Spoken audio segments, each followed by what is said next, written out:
이 나이에 젊은 사장한테 괴롭힘 당하고 있습니다. 그때 그 선택만 아니었다면, 그놈만 아니었다면. 예순 넘어서 아들뻘한테 쌍욕을 먹어본 적 있습니까? 저는 있습니다. 평생 공장에서 일했습니다. 22에 들어가서 63세 나왔으니 41년입니다. 선반 돌리고 용접하고 야근하고 그렇게 평생을 바쳐서 손에 쥔 게 퇴직금 3천만 원이었습니다. 재취업을 하려고 돌아다녔지만 60이 넘은 늙은이를 받아주는 곳은 없었어요. 결국 아들뻘 38세 출장 세차 사장 밑에서 보조 일을 시작했습니다. 지하주차장 바닥에 엎드려서 남의 차 휠을 닦았습니다. 무릎이 시려도 참았습니다. 차 한 대 닦아봐야 손에 쥐는 건 3만 5천 원. 그것도 매일 있는 게 아니었습니다. 점심은 차 안에서 보름달빵 하나로 때웠습니다. 어느 날 차주한테 쌍욕을 먹었습니다. 평생 처음 듣는 욕이었어요. 주차 자리를 옮긴 게 죄였습니다. 차를 깨끗하게 닦아주려고 한 건데 그날 레이 뒷좌석에서 혼자 울었습니다. 63세 이게 뭐 하는 짓인가. 3천만 원은 녹아내리고 있었고 아내 얼굴 보기가 부끄러워서 집에도 일찍 못 들어갔습니다. 지금 이 영상을 넘기시면 은퇴 후 이런 현실이 있다는 걸 영영 모르고 사실 겁니다. 당신도 60을 넘기는 순간 이런 자리에 설 수 있습니다. 제 이야기가 당신이 그 자리에 서기 전에 준비할 시간을 벌어줄 겁니다. 댓글로 응원 한마디만 남겨주십시오. 그 한 줄이 저 같은 사람한테 내일을 버틸 힘이 됩니다. 끝까지 들어주십시오. 저는 22의 공장에 들어갔습니다. 대구 성서공단. 자동차 부품 만드는 중소기업이었어요. 아버지가 돌아가시고 어머니 혼자 저하고 동생 둘을 키우셨는데 대학은 꿈도 못 꿨습니다. 고등학교 졸업장이 제가 가진 전부였어요. 졸업식 날 어머니가 그러셨습니다. 아들아, 미안하다. 대학 보내줘야 하는데. 저는 웃으면서 대답했습니다. 괜찮아요, 어머니. 저는 일할 겁니다. 돈 벌어서 동생들 대학 보내줄 겁니다. 그 약속을 지키려고 공장에 원서를 넣었습니다. 면접이랄 것도 없었습니다. 공장장이 제 손을 한번 보더니 그랬어요. 손이 크네, 선반 돌리기 좋겠다. 그게 면접이었습니다. 이력서도 안 봤어요. 학력도 안 물었습니다. 손만 봤습니다. 그때는 그게 기분 좋았어요. 내 손이 쓸모가 있구나. 그게 제 41년의 시작이었습니다. 그 큰 손이 결국 걸레를 쥐게 될 줄은 그때 몰랐습니다. 선반이라는 게 뭔지 아십니까? 쇠를 깎는 기계입니다. 둥근 쇠덩어리를 물려놓고 칼날로 깎아서 부품을 만들어내는 거예요. 자동차 엔진에 들어가는 부품, 변속기에 들어가는 부품, 크고 작은 쇠붙이를 만들었습니다. 쇠가루가 날립니다. 눈에 들어가고 코에 들어가고 입에 들어갑니다. 마스크를 써도 소용이 없었어요. 미세한 쇳가루가 마스크를 뚫고 들어왔습니다. 퇴근하고 코를 풀면 시커먼 게 나왔습니다. 가래를 뱉으면 까만 점이 섞여 있었어요. 그게 매일이었습니다. 30년 넘게 그랬으니 제 폐 속에 쇳가루가 얼마나 쌓여 있을지 생각하면 아찔합니다. 한여름에는 공장 안이 찜통이었어요. 지붕이 슬레이트라 햇빛이 달구면 안이 사우나가 됐습니다. 선풍기 하나가 천장에서 돌아가는데 바람이 닿지도 않았습니다. 작업복이 땀으로 젖어서 쥐어짜면 물이 뚝뚝 떨어졌어요. 탈수 증상으로 쓰러지는 사람도 있었습니다. 소금물을 마시면서 일했어요. 한겨울에는 손이 얼었습니다. 공장의 난방이라는 게 선반에서 나오는 열뿐이었어요. 쇠를 만지면 손바닥이 철판에 달라붙는 것 같았습니다. 장갑을 끼면 감각이 없어서 정밀 작업이 안 됐습니다. 0.01mm를 맞춰야 하는데 장갑 끼고 되겠습니까?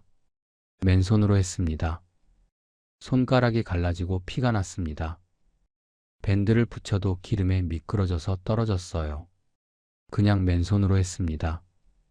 피가 멈출 때까지 참고 했습니다. 처음 2년은 허드레질만 했습니다.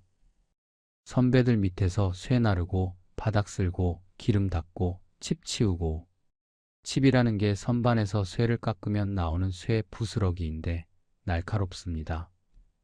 장갑 뚫고 손을 베기도 했어요. 손등에 흉터가 아직도 남아 있습니다.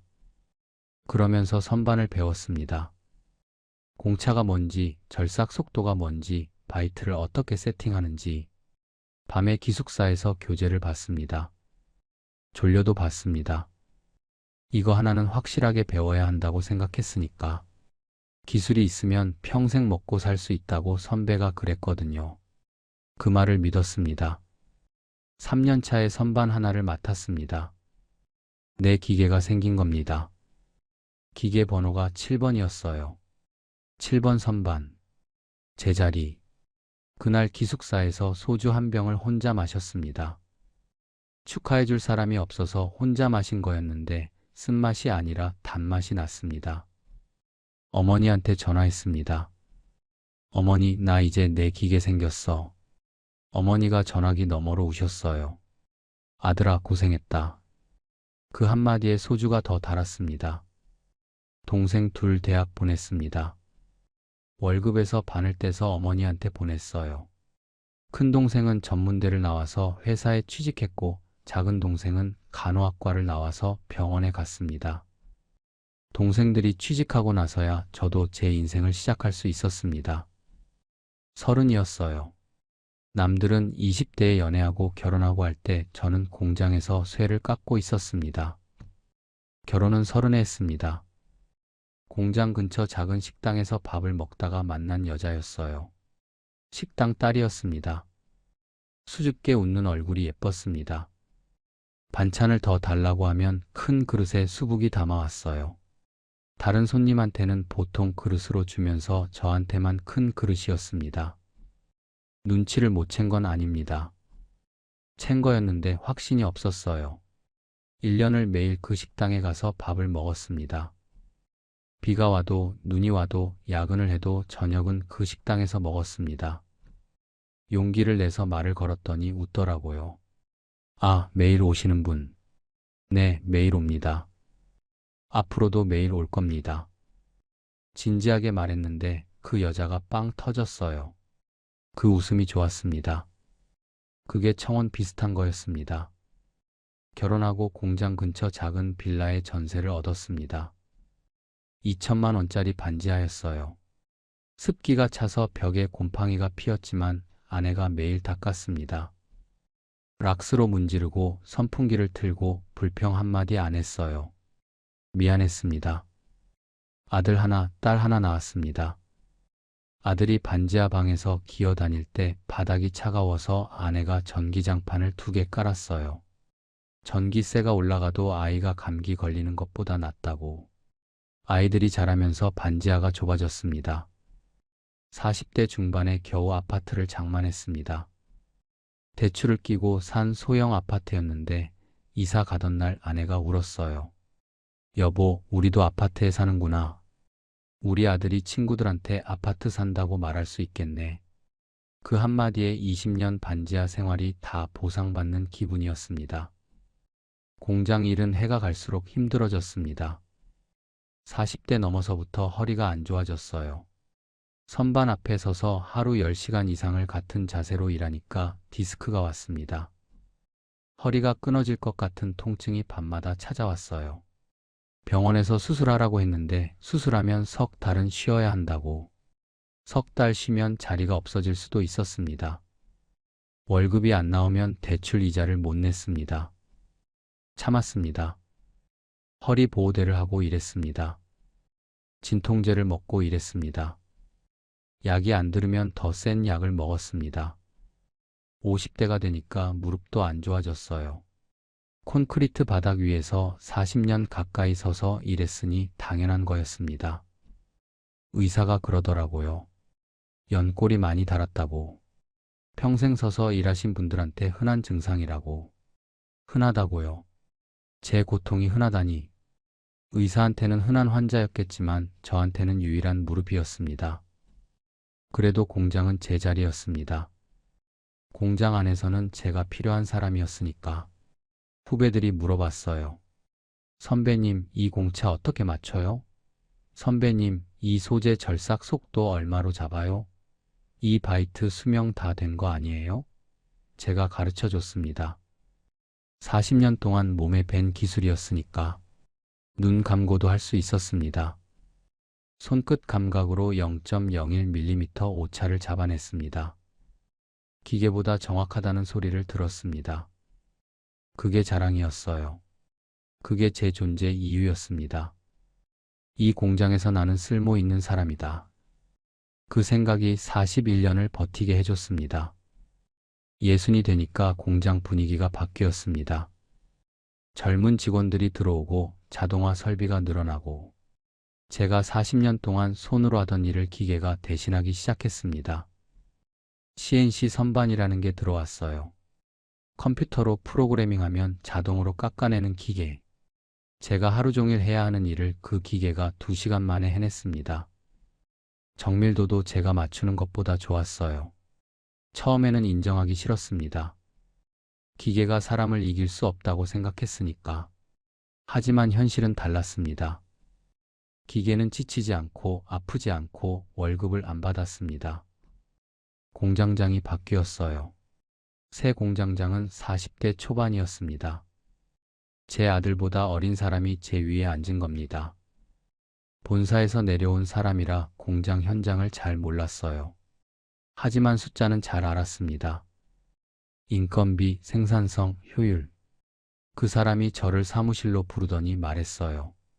어르신, 이제 좀 쉬셔도 됩니다. 회사에서 명예퇴직 프로그램을 만들었는데 어르신이 첫 번째 대상이십니다. 어르신. 그 호칭이 귀에 박혔습니다. 공장에서 저는 항상 기술자였는데 하루아침에 어르신이 된 겁니다. 기술자에서 어르신으로. 그 사이에 41년이 있었습니다. 퇴직금 3천만 원. 41년의 대가가 그거였습니다. 서류에 도장을 찍는데 손이 떨렸습니다. 도장을 찍으면 끝이니까. 41년이 빨간 인주 하나로 끝나는 거니까. 마지막 날 공장을 나오면서 뒤를 돌아봤습니다. 선반이 돌아가는 소리가 들렸어요. 위잉 하는 그 소리. 41년 동안 매일 들던 소리인데 그날따라 유난히 크게 들렸습니다. 쇳가루 냄새가 코를 찔렀습니다. 41년 동안 매일 맡던 냄새인데 그날따라 유난히 진하게 느껴졌습니다. 7번 선반이 돌아가고 있었어요. 제자리였던 그 기계. 이미 젊은 직원이 앞에 서 있었습니다. 이제 이 냄새를 못 맡는구나. 이제 여기 안 와도 되는구나. 안 와도 된다는 게 기쁜 게 아니라 무서웠습니다. 내일부터 뭘 하지? 그 질문이 머릿속을 꽉 채웠습니다. 퇴직하고 첫 일주일은 좋았습니다. 아내가 매일 아침 밥을 차려주고 낮에는 동네를 산책하고 저녁에는 텔레비전을 봤습니다. 41년 만에 아침에 늦잠을 잤어요. 알람 없이 눈이 떠지는 게 이렇게 좋은 거구나. 아내가 웃으면서 말했습니다. 여보, 푹 자. 이제 새벽에 안 일어나도 돼. 맞아, 안 일어나도 돼. 근데 그게 일주일이었습니다. 일주일이 지나니까 몸이 근질거렸어요. 손이 허전했습니다. 뭔가를 잡아야 할 것 같은데 잡을 게 없었습니다. 둘째 주부터 불안해지기 시작했습니다. 통장에 3천만 원이 있었습니다. 많은 것 같지만 계산을 해보니까 겁이 났어요. 핸드폰 계산기를 두드려 봤습니다. 아파트 관리비 20만 원, 공과금 10만 원, 건강보험료 15만 원, 통신비 10만 원, 식비 50만 원, 교통비 10만 원, 아파트 대출 이자 30만 원, 기타 잡비 20만 원. 매달 165만 원은 기본으로 나갔습니다. 3천만 원 나누기 165만 원. 18개월. 1년 반이었습니다. 1년 반 뒤에는 빈 통장을 들고 서 있게 되는 겁니다. 국민연금은 65부터 나오는데 아직 2년이 남았어요. 그 2년을 3천만 원으로 버텨야 했습니다. 재취업을 해야겠다고 생각했습니다. 41년 경력이면 어디서든 쓸모가 있을 거라고 생각했어요. 선반 기술자가 흔한 줄 아십니까? 요즘 젊은 사람들은 공장에 안 옵니다. 힘들고 더럽고 위험하다고 3D라고 하던가. 그러니까 제 기술이 귀할 거라고 생각했습니다. 이력서를 썼습니다. 아들한테 전화해서 방법을 물어봤어요. 아버지, 여기 들어가시고 여기 클릭하시면 돼요. 화면이 작아서 돋보기를 쓰고 따라했습니다. 경력란에 41년이라고 쓰니까 뿌듯했습니다. 이만한 경력을 가진 사람이 어디 있겠나. 자격증도 있었습니다. 선반 기능사, 기계 가공 기능사 다 썼습니다. 인터넷 채용 사이트에 올렸습니다. 일주일이 지났습니다. 전화가 안 왔습니다. 2주일이 지났습니다. 전화가 안 왔습니다. 메일도 확인해 봤습니다. 아무것도 없었어요. 한 달이 지나니까 조바심이 났습니다. 인터넷만 믿고 있으면 안 되겠다 싶어서 직접 돌아다녔습니다. 성서공단에 있는 중소기업들을 찾아갔습니다. 양복은 없어서 깨끗한 점퍼를 입고 이력서를 프린트해서 투명 파일에 넣고 갔습니다. 문을 두드리고 사무실에 들어가서 말했습니다. 41년 선반 기술자입니다. 일할 수 있습니다. 아직 멀쩡합니다. 사장들이 제 이력서를 보더니 고개를 끄덕였어요. 경력은 대단하시네요. 41년이면 정말 베테랑이시네. 가슴이 뛰었습니다. 될 것 같았습니다. 근데 그 다음 말이 항상 같았습니다. 저희가 지금 채용 계획이 없어서요. 아니면 이러더라고요. 어르신 연세가 좀 있으셔서 작업 속도나 안전 문제가 좀 걱정이 됩니다. 산재 보험료도 올라가고요. 어르신, 또 그 소리. 한 군데에서는 더 노골적으로 말했어요.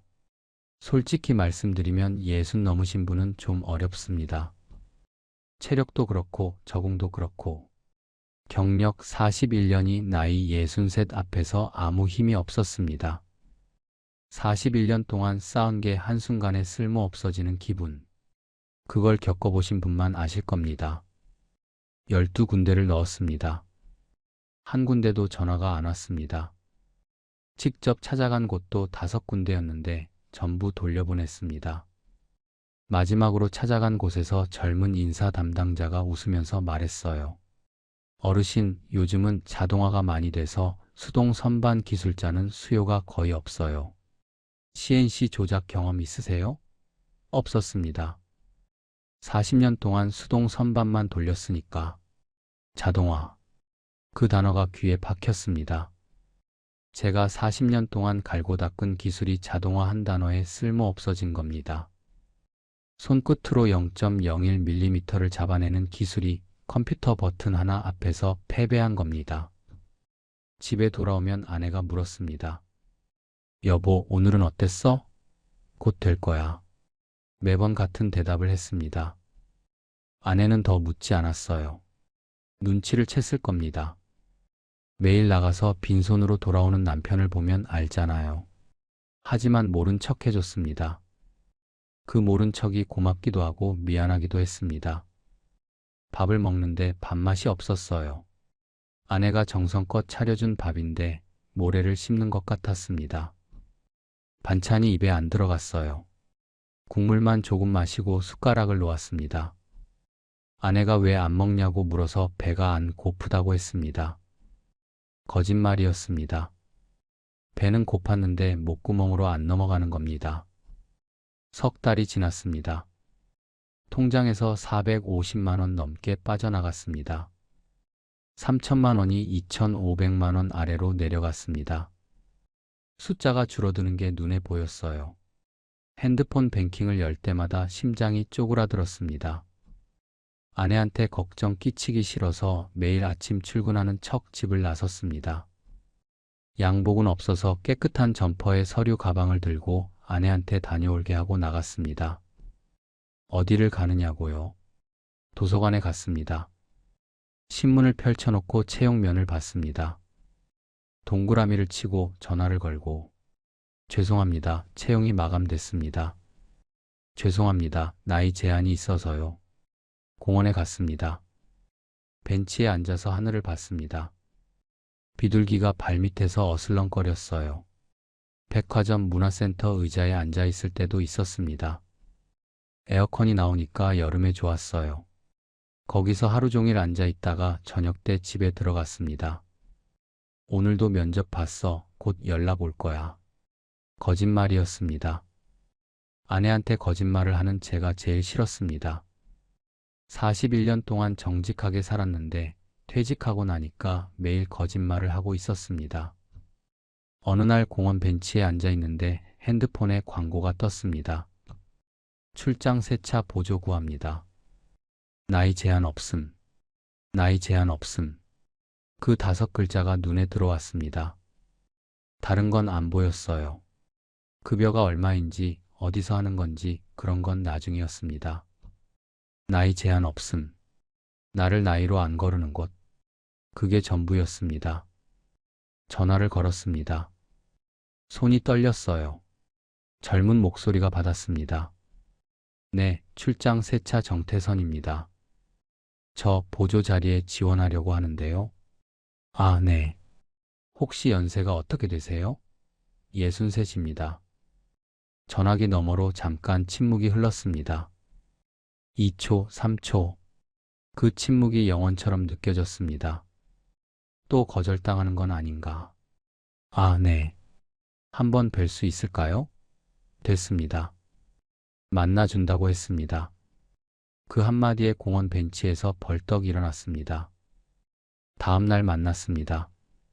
대구 경산의 한 아파트 지하 주차장이었어요. 레이 한 대에 장비를 가득 싣고 온 청년이 서 있었습니다. 38세. 제 아들이 35이니까 아들보다 3살 많은 정도였습니다. 체구가 저보다 작았어요. 마른 편이었습니다. 하지만 눈이 초롱초롱했어요. 의욕이 넘치는 눈이었습니다. 청년이 밝게 웃으면서 악수를 건넸어요. 안녕하세요. 정태선입니다. 손이 작았습니다. 제 손이 2배는 됐어요. 41년 동안 쇠를 쥐던 손. 쇳가루가 박혀서 때가 아니라 색이 변한 손. 그 손으로 이제 걸레를 쥐어야 한다는 걸 그때 알았습니다. 악수를 하면서 생각했습니다. 이 손이 선반이 아니라 걸레를 쥐는 날이 오는구나. 첫 출근 날이 기억납니다. 아침 8시에 약속 장소로 나갔습니다. 아내한테는 새 직장 출근한다고 했어요. 무슨 일이냐고 물어서 자동차 관련 일이라고 했습니다. 거짓말은 아니었습니다. 자동차를 닦는 것도 자동차 관련이니까. 아내가 웃으면서 넥타이 매야 하는 거 아니냐고 물었어요. 아니야, 편한 옷 입고 가도 돼. 작업복 같은 거 입고. 아내가 깨끗한 점퍼를 꺼내줬습니다. 여보, 첫날이니까 깨끗한 거 입어. 고맙다고 하면서 받았는데 목이 메었습니다. 태선 사장이 레이를 몰고 왔습니다. 트렁크를 열었는데 온갖 장비가 가득 들어 있었어요. 약품 통이 10개가 넘었고 타월이 색깔별로 구분돼 있었고 전동 폴리셔가 2대, 연막기가 1대, 소리 크기별로 5개. 좁은 레이 트렁크에 이걸 어떻게 다 넣었나 싶었습니다. 정리를 기가 막히게 해놨더라고요. 태선 사장이 하나하나 설명해 줬어요. 이건 외부용 약품, 이건 내부용, 이건 유리 전용 클리너, 이건 휠 전용 클리너, 이 타월은 유리 전용, 이건 차체 전용, 이건 마무리 전용. 절대 섞어 쓰면 안 됩니다. 약품을 잘못 쓰면 도장이 벗겨질 수 있습니다. 머리가 어지러웠습니다. 41년 동안 쇠만 깎았지 약품 이름을 외워본 적이 없었으니까. 공장에서는 절삭유 한 종류만 쓰면 됐는데 여기서는 약품만 10가지가 넘었습니다. 첫 번째 차는 지하 주차장에 세워진 검은색 중형 세단이었습니다. 태선 사장이 작업 전에 먼저 사진을 찍었어요. 앞, 뒤, 양옆, 보닛, 트렁크, 휠. 사방팔방을 다 찍었습니다. 뭐 하는 거냐고 물었더니 혹시 기존에 있던 기스나 찍힘을 나중에 우리가 냈다고 오해받을 수 있어서 증거용으로 남기는 거라고. 아, 이 바닥도 이렇게까지 조심해야 하는구나. 공장에서는 부품 하나 잘못 깎으면 다시 깎으면 됐는데 여기서는 남의 차에 기스 하나 나면 배상을 해야 했습니다. 실수 한 번이 곧 돈이었습니다. 태선 사장이 시범을 보여줬습니다. 약품을 뿌리고 타월로 문지르고 한 방향으로만 닦고 물기를 제거하고 세밀하게 마무리하는 과정. 한 동작 한 동작이 정확했어요. 타월을 접는 방법까지 정해져 있었습니다. 4등분으로 접어서 한 면을 쓰고 뒤집어서 다른 면을 쓰고 낭비 없이 효율적으로. 젊은 사람인데 일하는 모습은 장인 같았습니다. 제가 41년 동안 선반 앞에서 그랬듯이 이 청년도 자기 일에 진심이구나. 그건 인정했습니다. 인정하면서도 마음 한구석이 쓰렸습니다. 내가 이 청년한테 배워야 하는 처지라니. 41년 기술자가 1년차 사장한테 배우는 겁니다. 처음 시킨 일은 내부 청소였습니다. 차 문을 열고 안에 있는 먼지를 닦고 시트 틈새에 낀 과자 부스러기를 손으로 집어내고 매트를 꺼내서 털고 송풍구 사이사이에 낀 먼지를 작은 솔로 빼내고. 지하주차장 바닥은 콘크리트였어요. 무릎을 꿇고 차 안에 상체를 집어넣어야 했습니다. 문턱이 낮은 차는 허리를 거의 직각으로 꺾어야 했어요. 무릎이 시렸습니다. 41년 동안 서서 일해서 이미 다른 무릎이 콘크리트 위에서 비명을 질렀습니다. 무릎뼈가 바닥에 닿을 때마다 전기가 오는 것 같은 통증이 올라왔어요. 이를 악물고 참았습니다. 태선 사장 앞에서 아프다는 소리를 할 수 없었으니까. 아들뻘한테 약한 모습을 보이고 싶지 않았습니다. 자존심이었습니다. 부질없는 자존심이었지만 그것마저 없으면 버틸 수가 없었습니다. 태선 사장이 말했어요. 어르신 무릎 괜찮으세요? 무릎 보호대 하나 갖다 드릴까요? 괜찮습니다, 사장님. 그 말을 하는데 목이 메었습니다. 사장님. 38세한테 사장님이라고 부르는 제가 이상했습니다. 공장에서는 후배들이 저한테 선배님, 기술자님이라고 불렀는데 제가 가르치는 사람이었는데 여기서는 제가 아들뻘한테 사장님이라고 부르면서 배우는 겁니다. 세상이 뒤집어진 기분이었어요. 아니, 세상이 뒤집어진 게 아니라 제가 뒤집어진 거였습니다. 첫 달 수입을 계산해 봤습니다. 차 한 대에 35,000원. 하루에 2대를 하면 7만원. 일주일에 5일을 하면 35만원. 한 달이면 140만원. 근데 매일 2대가 있는 게 아니었습니다. 비가 오면 예약이 취소됐습니다. 바람이 많이 불면 외부 작업이 어려웠습니다. 어떤 날은 한 대, 어떤 날은 아예 없었어요. 일이 없는 날은 태선 사장이 미안해했습니다. 어르신, 오늘은 예약이 없어서요. 괜찮습니다, 사장님. 괜찮지 않았습니다. 일이 없으면 돈이 없으니까. 첫 달 손에 쥔 돈은 80만 원이었습니다. 80만 원. 공장 다닐 때 월급의 3분의 1도 안 되는 돈. 교통비 빼고 점심값 빼고 나면 남는 게 거의 없었습니다. 이걸로 뭘 할 수 있겠습니까? 생활비 보태기에도 턱없이 부족했습니다. 태선 사장은 좋은 사람이었습니다. 그건 인정합니다. 한 번도 거짓말을 한 적이 없어요. 일을 가르쳐 줄 때 화를 내거나 짜증을 내는 법이 없었습니다. 어르신, 여기는 이렇게 하시면 돼요. 어르신, 이 약품은 이렇게 쓰시면 돼요. 천천히 하세요. 서두르지 않으셔도 됩니다. 항상 웃으면서 말했습니다. 하지만 그 웃음이 때로는 더 아팠어요. 저 사람은 웃으면서 가르쳐 주는데 나는 63세 저 사람한테 배우고 있으니까 내 자존심이 나를 괴롭히는 겁니다. 태선 사장이 잘못한 게 아니라 내 처지가 한심한 거였습니다. 그걸 알면서도 마음이 편하지 않았습니다. 일을 시작한 지 석 달째 되던 날이었습니다. 가을이었어요. 단풍이 들기 시작한 10월이었습니다. 아파트 지하주차장에서 차 2대를 작업해야 했습니다. 고객이 차 2대를 한꺼번에 맡긴 거였어요. 한 대는 검은색 대형 SUV, 한 대는 흰색 중형 세단. 2대 합쳐서 7만 원짜리 작업이었습니다. 부부가 각각 타는 차였나 봅니다. 문제는 공간이었습니다. 작업을 하려면 차 문을 활짝 열어야 합니다. 네 짝을 다 열고 내부를 닦아야 하니까 좁은 주차 공간에서는 옆차에 문콕이 날 수 있어요. 문콕 한 방이면 수십만 원이 날아갑니다. 그래서 태선 사장이 미리 고객한테 연락했습니다. 작업 공간 확보를 위해 주차 위치를 좀 옮겨야 할 수 있다고. 고객이 알겠다고 했습니다. 네, 알겠습니다. 편하신 대로 하세요. 그렇게 말했어요. 저와 태선 사장이 차를 넓은 구역으로 옮기고 작업을 시작했습니다. 저는 내부를, 태선 사장은 외부를 맡았어요. SUV가 컸습니다. 안에 들어가면 방 한 칸 같았어요. 시트를 닦는데 개털이 잔뜩 붙어 있었습니다. 강아지를 키우는 집이었나 봐요.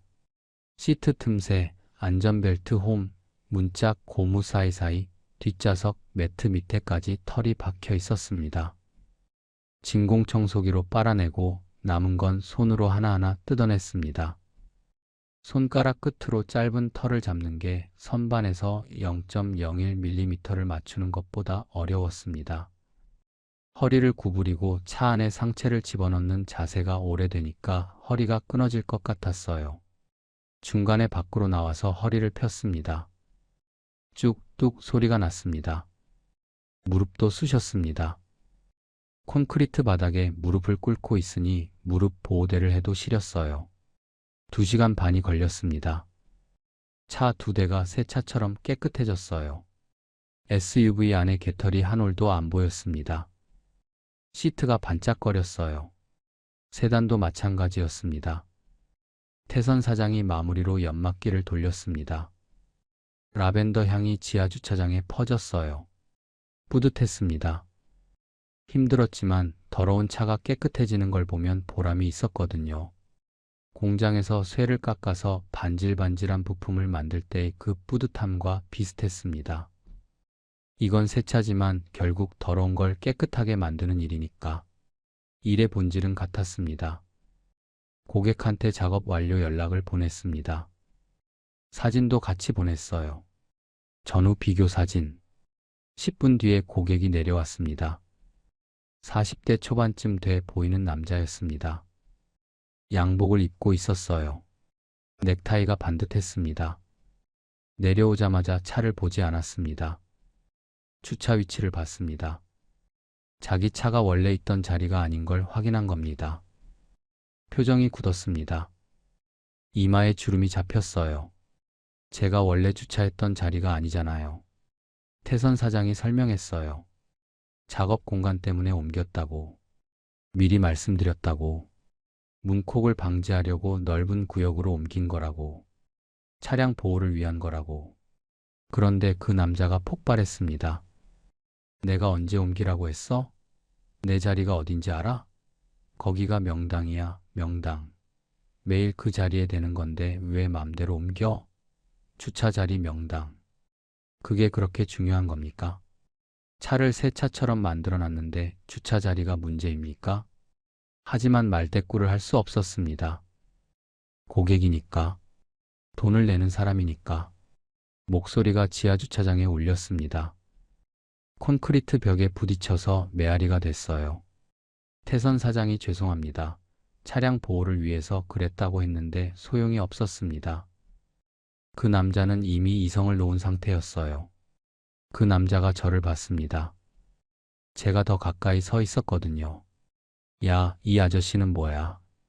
나이도 많은 게 남의 차 함부로 굴려? 쌍욕이 쏟아졌습니다. 차마 여기서 옮길 수 없는 말들이었습니다.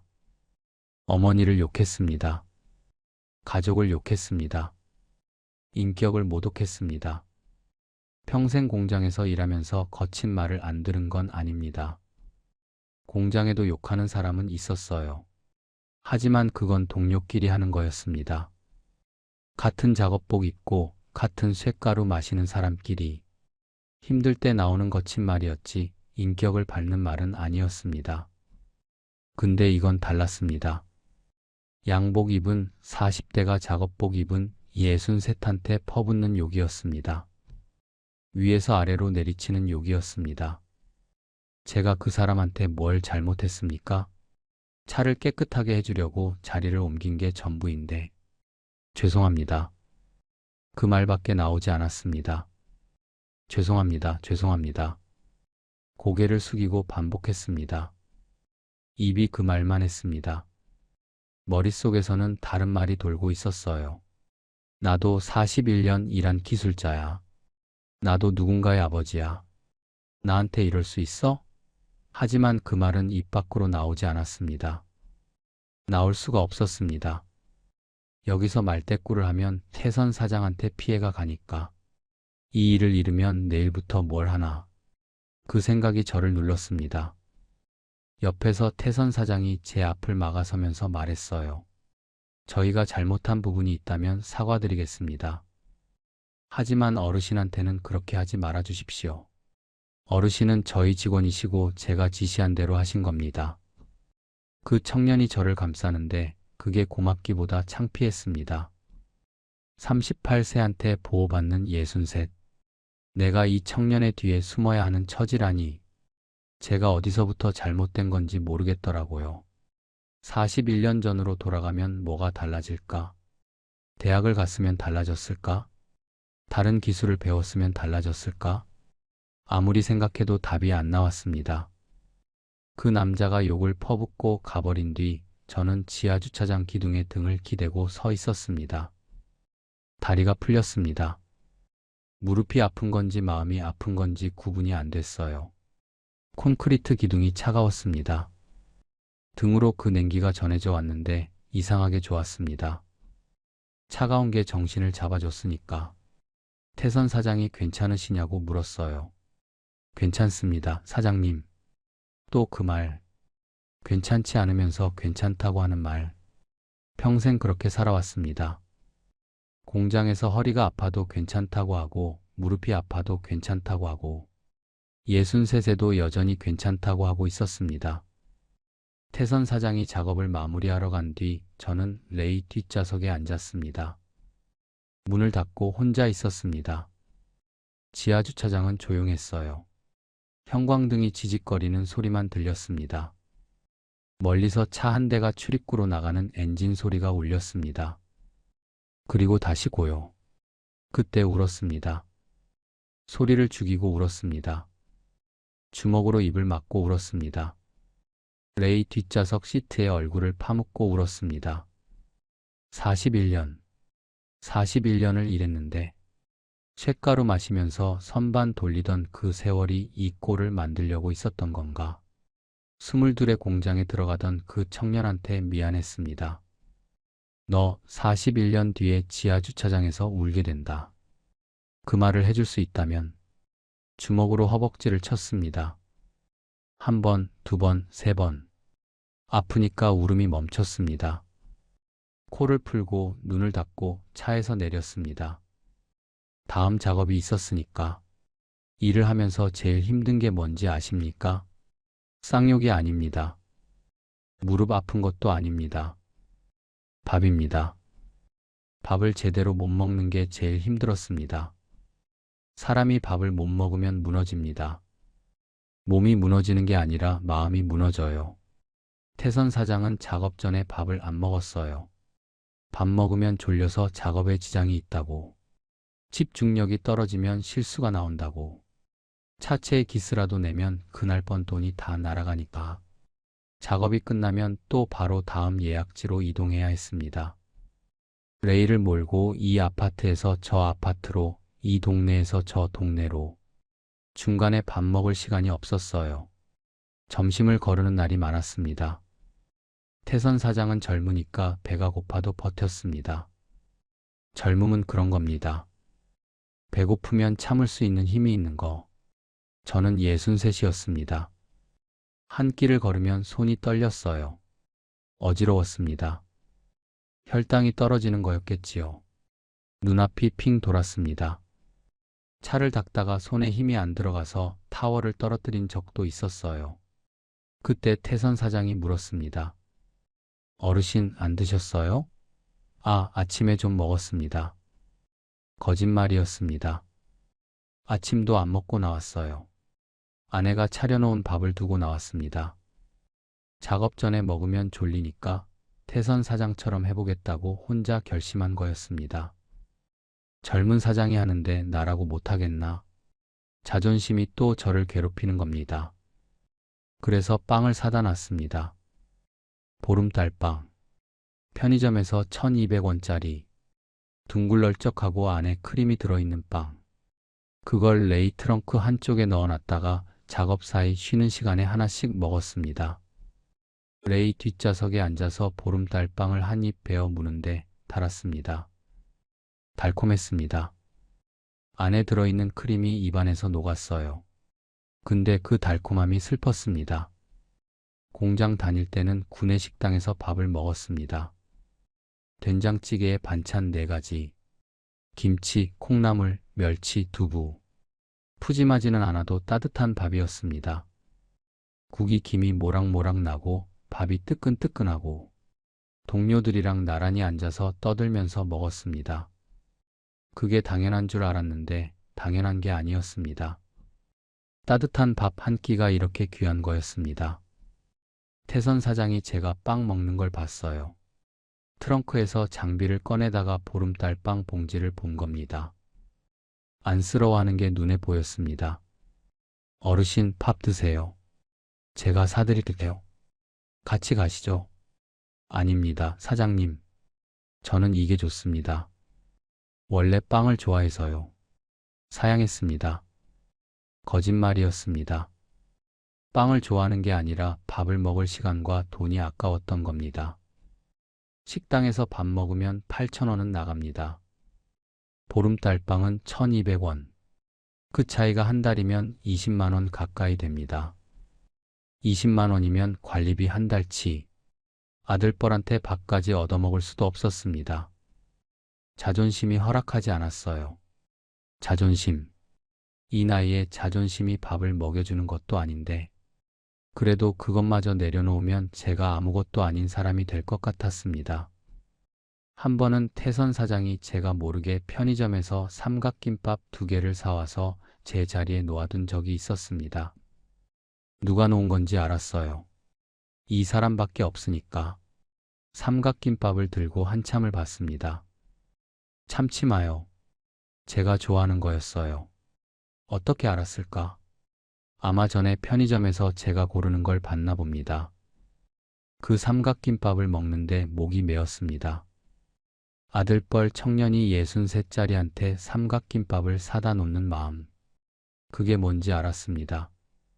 불쌍해서가 아니라 같이 일하는 사람이니까. 동료니까. 그 마음이 고마웠습니다. 작업이 없는 시간에는 레이 뒷좌석에서 잤습니다. 좌석을 뒤로 젖히면 그럭저럭 누울 수 있었어요. 레이가 작은 차라 다리를 다 펼 수는 없었습니다. 무릎을 구부리고 옆으로 돌아 누워서 잤습니다. 태아 자세. 63세 태아 자세로 자는 겁니다. 겨울에는 추웠어요. 시동을 걸면 기름이 들고 기름값도 돈이니까 시동을 끄고 잤습니다. 패딩을 이불 삼아 덮고 목도리를 베개 삼아 베고 그렇게 30분, 1시간을 잤습니다. 한 번은 너무 추워서 잠이 안 왔어요. 숨을 쉬면 입에서 하얀 김이 나왔습니다. 손발이 얼었습니다. 참다 시동을 걸었습니다. 히터 바람이 나오는데 눈물이 났어요. 따뜻한 게 이렇게 좋은 거구나. 잠에서 깨면 몸이 뻣뻣했어요. 허리가 굳어서 차에서 내리는 데만 5분이 걸렸습니다. 소리가 나면서 허리를 천천히 폈습니다. 무릎이 뻑뻑했습니다. 지하주차장에 서면 형광등 불빛이 눈을 찔렸습니다. 여기가 어디지 하는 생각이 잠깐 들었어요. 아, 맞다. 나는 출장 세차 보조를 하는 63짜리 노인이구나. 매번 깨면 그 현실이 다시 찾아왔습니다. 꿈에서는 공장에 있었거든요.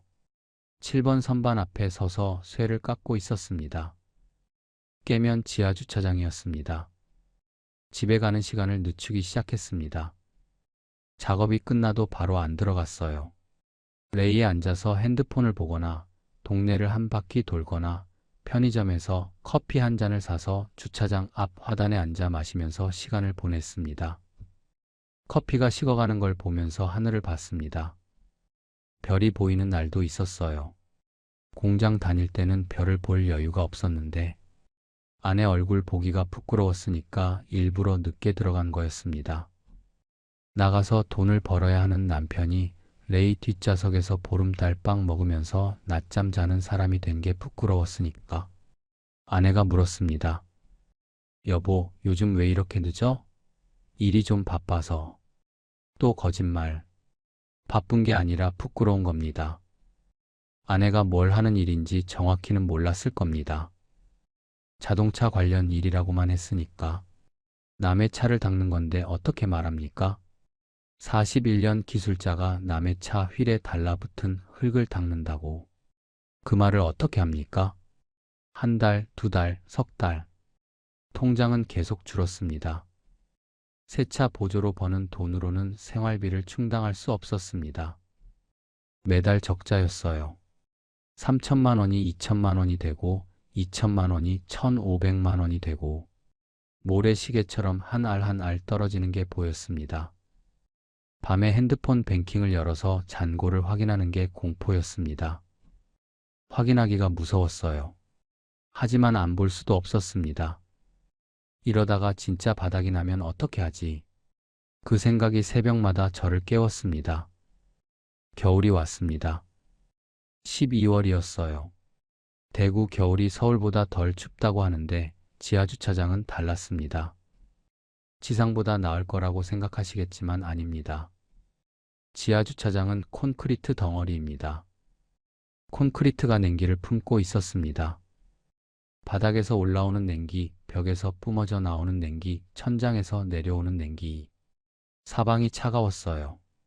바닥에 무릎을 꿇으면 냉기가 바지를 뚫고 뼈까지 파고들었습니다. 무릎 보호대를 해도 30분이면 시렸어요. 1시간이면 감각이 없어졌습니다. 손이 얼어서 타월을 쥐기가 힘들었습니다. 약품 뿌리면 손에 튀는데 젖은 손이 찬 공기를 만나면 손가락이 뻣뻣해졌습니다. 타월을 짜려고 하면 손가락이 안 움직였어요. 장갑을 끼면 세밀한 작업이 안 됐습니다. 차체에 미세한 물자국이 남으면 다시 해야 했으니까. 공장에서 선반 만질 때랑 똑같았어요. 정밀 작업은 맨손으로. 결국 맨손으로 했습니다. 손가락이 갈라졌습니다. 41년 전에 공장에서 갈라지던 그 손이 63세 또 갈라지고 있었습니다. 피가 밴드 위로 스며나왔어요. 빨간 줄이 하얀 타월에 묻었습니다. 타월을 바꿔야 했습니다. 피 묻은 타월로 남의 차를 닦을 수는 없으니까. 태선 사장이 핫팩을 갖다 줬어요. 주머니에 넣고 다니시라고. 작업 중간중간에 손 녹이시라고. 고맙습니다, 사장님. 그 작은 핫팩이 그렇게 따뜻할 수가 없었습니다. 주머니에 핫팩을 넣고 손을 집어넣으면 얼어붙은 손가락이 천천히 풀렸어요. 몸이 따뜻해진 게 아니라 마음이 따뜻해진 거였겠지요. 이 청년이 저를 신경 써주는구나. 63짜리 느린 보조인데도 일 못한다고 혼내지 않고 느리다고 재촉하지 않고 핫팩까지 사다 주고 고맙기도 하고 그래서 더 미안하기도 했습니다. 이 사람한테 도움이 되는 게 아니라 짐이 되는 건 아닌가 하는 생각이 들었습니다. 어느 날 지하주차장에서 작업을 하고 있었습니다. 마무리 단계에서 연막기를 돌렸어요. 살균 소독 작업입니다.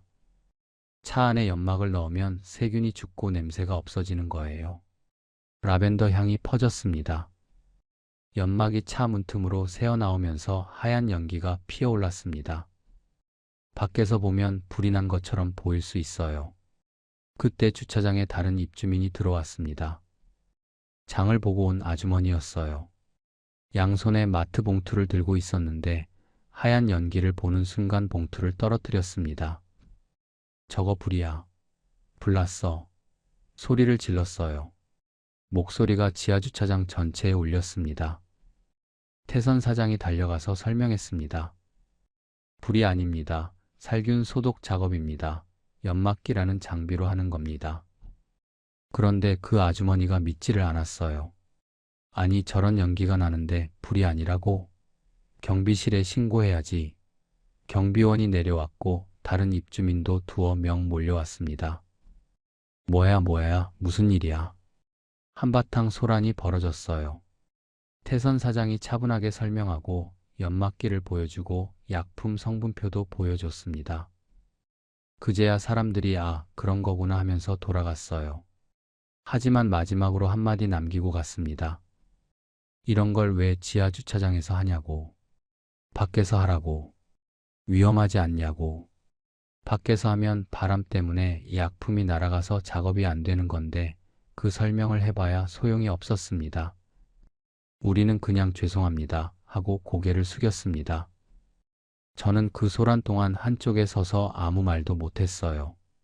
사람들이 몰려오니까 몸이 굳었습니다. 공장에서 41년 동안 기계 앞에만 서 있던 사람이 사람을 상대하는 건 다른 일이었습니다. 기계는 욕을 안 합니다. 기계는 화를 안 냅니다. 기계는 신고를 안 합니다. 사람은 합니다. 이런 일이 한두 번이 아니었습니다. 주차장에서 작업하면 다른 차주들이 시끄럽다고, 물이 튄다고, 약품 냄새가 난다고 항의했습니다. 어떤 사람은 주차장 관리실에 민원을 넣었어요. 세차업자가 주차장에서 영업한다고. 관리실에서 경고를 받은 적도 있었습니다. 우리가 서 있는 자리가 남의 땅이었으니까. 지하 주차장은 입주민들의 공간이지 우리의 작업장이 아니었으니까. 그걸 빌려서 일하는 처지. 눈치를 봐야 하는 처지. 누가 뭐라고 해도 죄송합니다 밖에 할 말이 없었습니다. 태선 사장은 그런 상황에도 웃으면서 대응했어요. 죄송합니다. 빨리 마무리하겠습니다. 불편 드려서 죄송합니다. 젊은 사람이 상황 대처를 잘했습니다. 얼굴에 핏기 하나 안 변하고 웃으면서 사과했어요. 프로였습니다. 저는 못했어요. 누가 소리를 지르면 몸이 굳었습니다. 41년 동안 기계 앞에서만 살던 사람이 갑자기 사람 앞에 서니까 어떻게 해야 할지 몰랐습니다. 무릎이 점점 나빠졌습니다. 아침에 일어나면 계단을 내려가기가 힘들었어요. 하나씩 난간을 잡고 내려갔습니다. 오른쪽 무릎이 특히 심했어요. 구부리면 뚝 소리가 나고 펴면 시큰시큰했습니다. 아내가 병원 가보라고 했습니다. 여보, 무릎 진짜 심각한 것 같아. 괜찮아, 좀 쉬면 나아. 병원비가 아까웠습니다. 3천만 원이 녹아내리고 있는데 병원비까지 쓸 수는 없었습니다. 엑스레이 한 장 찍는데 10,000원이 넘고 주사 한 대 맞으면 3만 원이고 진통제를 약국에서 사서 먹었습니다. 한 알에 500원짜리. 그걸 먹고 일했습니다. 공장 다닐 때도 그랬으니까. 아프면 약 먹고 일하는 거. 그게 제가 아는 유일한 방법이었습니다. 다른 방법은 몰랐습니다. 아프면 쉬는 건 사치였으니까. 어느 날 저녁 집에 늦게 들어갔습니다. 8시가 넘었어요. 작업은 5시에 끝났는데 3시간을 밖에서 보낸 겁니다. 편의점 앞 벤치에 앉아서 커피를 마시다가 동네를 걸었습니다. 걸으면서 생각했습니다. 이 생활이 언제까지 이어질까? 국민연금이 나올 때까지 버틸 수 있을까? 3천만 원이 바닥나기 전에 뭔가가 달라질까? 현관문을 열고 들어갔습니다. 아내가 거실에 앉아 있었어요. 텔레비전이 켜져 있었는데 소리가 꺼져 있었습니다. 화면만 반짝이고 있었어요. 저녁 준비가 안 돼 있었습니다. 아내가 저녁을 안 차려놓은 건 처음이었어요. 이상했습니다. 아내가 저를 보더니 말했습니다. 여보, 나 할 말이 있어. 심장이 철렁했습니다. 알았구나. 뭘 하는 일인지 알았구나. 소파에 앉았습니다. 등이 축 처졌습니다. 아내가 천천히 말했어요. 여보, 나 다 알아. 자동차 관련 일이 뭔지. 어떻게 알았어? 아들한테 들었어. 아들이 며칠 전에 경산에 출장이 있어서 왔다가 우연히 나를 본 거였습니다. 어느 아파트 지하주차장에서 작업복 입고 남의 차를 닦고 있는 아버지를, 무릎 보호대를 하고 바닥에 엎드려서 휠을 닦고 있는 아버지를, 아들이 차를 세우고 한참을 봤대요. 다가가지 못했대요. 아버지를 부르지 못했대요. 그리고 집에 가서 아내한테 전화한 거였어요. 엄마, 아버지 출장 새 차 보조하고 계시더라. 지하주차장에서. 무릎 꿇고 아내 얼굴을 볼 수가 없었습니다. 고개를 숙였습니다. 거실 바닥 장판 무늬가 흐릿하게 보였어요. 미안해. 말을 못했어. 부끄러워서. 아내가 한참을 말이 없었습니다. 거실에 침묵이 내려앉았습니다. 텔레비전 화면이 깜빡이는 것만 보였어요. 벽시계 초침 소리가 똑딱똑딱 울렸습니다. 한참 뒤에 아내가 입을 열었습니다. 뭐가 부끄러워? 일하는 게 부끄러운 거야? 그 한마디에 목이 막혔습니다. 아내가 이어서 말했어요. 나는 당신이 석 달 동안 거짓말한 게 더 속상해. 출근한다고 깨끗한 점퍼 입고 나가서 도서관에 앉아 있었던 거 다 알아. 공원 벤치에 앉아 있었던 거 다 알아. 아내도 알고 있었던 겁니다. 어떻게 알았냐고요? 점퍼에서 커피 냄새가 났대요. 편의점 커피 냄새. 사무실 다니는 사람한테서 편의점 커피 냄새가 나겠습니까? 서류 가방에 아무것도 안 들어있는 것도 알았대요. 하지만 모른 척 해줬던 거였어요. 남편의 자존심을 지켜주려고. 당신이 스스로 말할 때까지 기다리려고. 아내가 울었습니다. 소리내서 울었습니다. 33년을 같이 살면서 아내가 이렇게 크게 우는 걸 처음 봤습니다. 당신이 밖에서 추운 데서 일하는 거 나는 괜찮아. 지하주차장에서 남의 차 닦는 거 부끄럽지 않아. 당신이 일하는 건 어떤 일이든 떳떳한 거야. 근데 나한테 숨기는 건 싫어. 우리가 뭐 하루 이틀 산 사이야. 33년을 같이 살았는데. 반지하에서 곰팡이 닦으면서 같이 살았는데.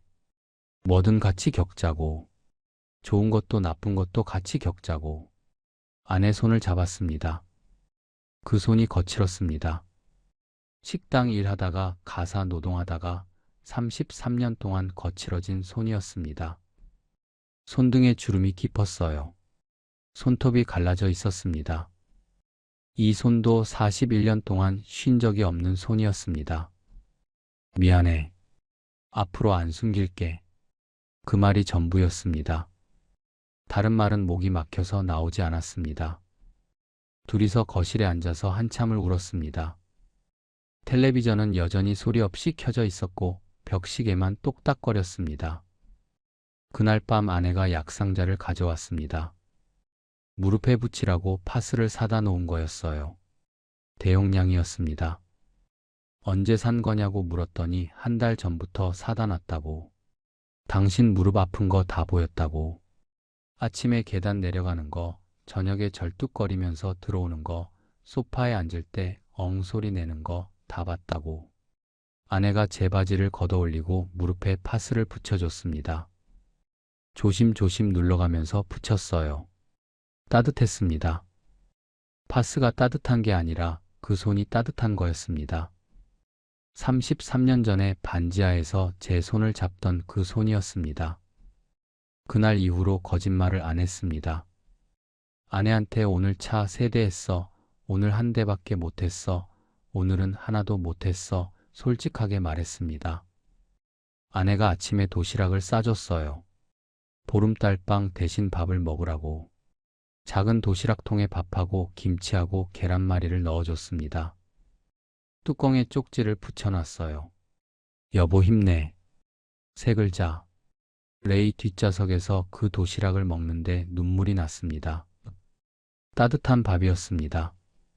41년 동안 당연하게 먹던 밥이 보름달빵을 먹다가 다시 먹으니까 이렇게 귀한 거였습니다. 밥 한 숟갈이 입에 들어가는데 코끝이 시큰했습니다. 계란말이를 집는데 손이 떨렸습니다. 아내가 새벽에 일어나서 이걸 싸줬을 거 아닙니까? 저 때문에 아내까지 새벽에 일어나는 겁니다. 지금도 일합니다. 출장 세차 보조. 태선 사장 밑에서 일합니다. 매일 아침 레이 조수석에 타서 이 아파트 저 아파트를 다닙니다. 지하 주차장에 내려가면 반사적으로 무릎 보호대를 확인합니다. 약품을 챙기고 타월을 챙기고 핫팩을 주머니에 넣고 그렇게 하루를 시작합니다. 월 수입은 100만 원에서 120만 원 사이입니다. 좋은 달은 130만 원까지도 갔어요. 3천만 원이었던 퇴직금은 1,000만 원 아래로 내려갔습니다. 국민연금이 나오기 시작해서 그나마 숨통이 트이긴 했지만 여유로운 건 아닙니다. 아내가 파트타임으로 동네 마트에서 일을 시작했어요. 계산대에 서는 겁니다. 제가 말렸습니다. 당신까지 나가면 안 된다고. 당신은 쉬라고. 아내가 그러더라고요. 같이 벌어야 같이 살지. 나도 가만히 집에 있으면 미칠 것 같아. 그 말에 할 말이 없었습니다. 미안했습니다. 내가 더 벌면 당신은 안 나가도 되는데. 하지만 현실은 그게 안 됐습니다. 아들이 가끔 용돈을 보내줍니다. 아버지 맛있는 거 드시라고. 10만 원, 20만 원. 아들 월급이 넉넉한 줄 아십니까? 아닙니다. 서울에서 월세 내고 살면 빠듯한 월급인데 거기서 떼어서 보내주는 겁니다. 받기가 싫었습니다. 아버지가 아들한테 용돈을 받는 게 세상이 뒤집어진 것 같았으니까. 내가 용돈을 줘야 하는 사람인데. 하지만 아내가 받으라고 했습니다. 아들 마음인데 받아야지. 마음을 거절하면 아들이 상처받는다고. 그래서 받았습니다. 고맙다, 아들아. 전화기에 그 말을 하는데 목이 메었습니다. 아들이 전화 너머로 말했어요. 아버지 건강 조심하세요. 무릎 꼭 병원 가보시고요. 아들도 알고 있었습니다. 아버지의 무릎이 아프다는 걸. 지하 주차장에서 무릎 꿇고 일하는 아버지를 봤으니까. 태선 사장은 아직도 좋은 사람입니다. 1년이 넘게 같이 일하면서 한 번도 화를 낸 적이 없어요. 제가 느리게 일해도 재촉하지 않습니다. 무릎이 아파서 중간에 쉬어도 괜찮다고 해요. 어르신 천천히 하세요. 급한 거 아닙니다. 어르신 오늘 많이 힘드시면 일찍 들어가세요. 그 말을 들을 때마다 고맙고 미안합니다. 아들뻘한테 이런 배려를 받는 게 감사하면서도 한편으로는 씁쓸합니다. 내가 이렇게까지 약해졌구나. 41년 기술자가 이렇게까지. 하지만 태선 사장한테 배운 것도 있습니다. 이 청년이 한 번은 이런 말을 했어요. 어르신, 일할 수 있다는 자체가 감사한 일인 것 같아요. 일이 있다는 거, 저한테 차를 맡겨주는 고객이 있다는 거, 그게 감사한 거예요. 처음에는 무슨 소린가 했습니다. 힘든데 뭐가 감사해. 근데 시간이 지나니까 알겠더라고요. 일이 없어서 석 달을 거짓말하며 돌아다니던 때를 생각하면, 공원 벤치에서 하루를 보내던 때를 생각하면, 일이 있는 게 맞습니다. 감사한 거. 가끔 지하 주차장에서 차를 닦다가 문득 생각합니다. 공장에서 선반을 돌리던 그때가 좋았을까? 좋았습니다. 힘들었지만 좋았습니다. 내가 필요한 사람이었으니까. 내 기술이 인정받았으니까. 선배님, 이거 어떻게 해요? 그 질문을 받을 때 제가 살아있다는 걸 느꼈습니다. 7번 선반 앞에 서면 세상에서 내가 제일 잘하는 일을 하고 있다는 확신이 있었습니다. 지금은 그런 게 없어요. 저는 그냥 보조입니다. 아무나 할 수 있는 일을 하는 63짜리 보조. 대체 가능한 사람. 그 사실이 가장 아팠습니다. 하지만 이것도 일입니다. 돈을 법니다. 적지만 법니다. 아내가 싸준 도시락을 먹을 수 있습니다. 집에 가면 아내가 있습니다. 아들이 전화를 합니다. 그게 전부이지만 그게 충분합니다. 아니, 충분하다고 믿으렵니다. 제가 왜 이 이야기를 하는지 아십니까? 복수하려고 하는 게 아닙니다. 누구를 원망하려는 것도 아닙니다. 태선 사장을 원망합니까? 아닙니다.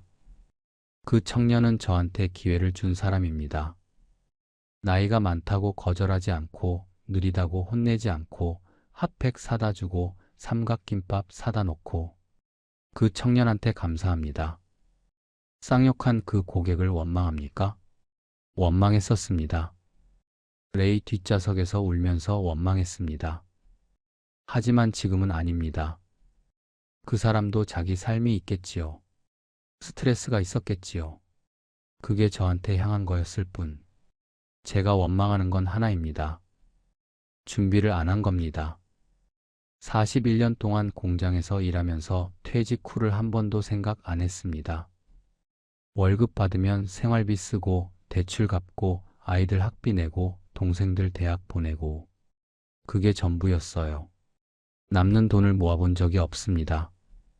투자를 해본 적이 없습니다. 노후 준비라는 걸 해본 적이 없습니다. 기술이 있으니까 괜찮을 거라고 생각했습니다. 선반 기술자는 어디서든 쓸모가 있다고 생각했습니다. 경력 41년이면 어디서든 모셔갈 거라고 생각했습니다. 아니었습니다. 전부 틀렸습니다. 60이 넘으면 기술도 경력도 자격증도 아무 소용이 없었습니다. 세상은 나이만 봤습니다. 여러분 듣고 계십니까? 지금 50대이신 분, 40대이신 분, 아직 한참이라고 생각하시죠? 은퇴가 먼 얘기 같으시죠? 아닙니다. 금방 옵니다. 눈 깜빡하면 옵니다. 저도 22에 공장 들어갈 때 60이 먼 얘기인 줄 알았습니다. 41년이 어떻게 지나갔는지 모르겠습니다. 정신 차려보니 지하주차장에서 걸레를 쥐고 있었습니다. 7번 선반이 아니라 남의 차 앞에 서 있었습니다. 지금부터라도 준비하십시오. 퇴직금만 믿지 마십시오. 기술만 믿지 마십시오. 경력만 믿지 마십시오. 세상은 60을 넘긴 사람한테 냉정합니다. 아무도 안 불러줍니다. 12군데 이력서를 넣어도 전화 한 통 안 옵니다. 그때 가서 후회하면 늦습니다. 지금 오늘 이 영상을 보고 있는 이 순간부터 준비하십시오. 연금을 확인하십시오. 저축을 하십시오. 건강을 챙기십시오. 무릎을 아끼십시오. 몸이 재산입니다. 저는 아직 닫고 있습니다. 내일도 지하주차장에 나갈 겁니다. 아내가 싸준 도시락을 레이 뒷좌석에서 먹을 겁니다. 뚜껑에 붙은 여보 힘내 쪽지를 보면서 밥을 먹을 겁니다. 무릎이 아파도 무릎 보호대를 하고 차 안에 들어갈 겁니다. 아들뻘 사장한테 네, 사장님 하면서 일할 겁니다. 그게 지금 제가 할 수 있는 전부이니까. 자존심이 뭡니까? 자존심으로 밥을 먹을 수 있습니까? 자존심으로 관리비를 낼 수 있습니까? 아내한테 파스를 사줄 수 있습니까? 자존심을 바닥에 내려놓고 걸레를 쥐는 게 제가 가장으로서 할 수 있는 마지막 일이었습니다. 그리고 그게 부끄러운 일이 아니라는 걸 아내가 가르쳐 줬습니다. 일하는 건 어떤 일이든 떳떳한 거라고. 33년을 같이 산 사람이 그렇게 말해주니까 믿으렵니다. 이 이야기를 들으신 분들, 부끄러운 이야기 끝까지 들어주셔서 감사합니다. 부탁 하나만 드리겠습니다. 주변에 일하시는 어르신이 계시면 욕하지 말아 주십시오. 쌍욕하지 말아 주십시오. 그분들도 누군가의 아버지이고 누군가의 남편이고 40년 넘게 일한 기술자일 수 있습니다. 지하주차장에서 차를 닦는 게 그분들이 원해서 하는 일이 아닐 수 있습니다. 죄송합니다. 뒤에 삼키고 있는 눈물이 있을 수 있습니다. 감사합니다. 한마디면 됩니다. 수고하세요. 한마디면 됩니다. 그 한마디가 그 사람의 하루를 지탱해 줍니다. 그 한마디가 레이 뒷좌석에서 울던 63세 내일을 만들어 줍니다. 여기까지입니다. 긴 이야기 들어주셔서 감사합니다.